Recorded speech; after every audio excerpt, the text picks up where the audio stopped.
बहुत समय पहले की बात है। एक छोटा सा गांव था जिसकी सीमा एक घने और रहस्यमयी जंगल से लगती थी।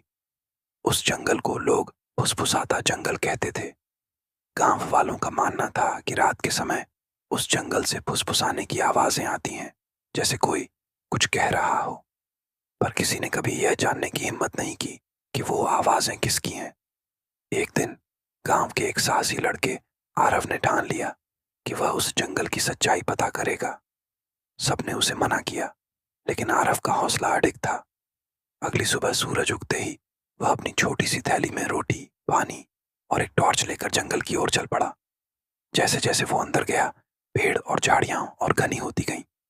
अचानक उसे हल्की सी फुसफुसाहट सुनाई दी। सुनो, समझो, संभलो। आरव चौंका, पर डरने की बजाय वह फुसफुसाहट की दिशा में बढ़ता गया।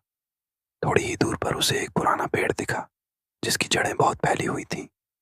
पेड़ के पास जाकर वह बैठा और कान लगाया। फुसफुसाहट तेज हो गई। डर से नहीं, समझ से जीत होती है। आरव को समझ आ गया, यह जंगल डराने के लिए नहीं, सीख देने के लिए फुसफुसाता है।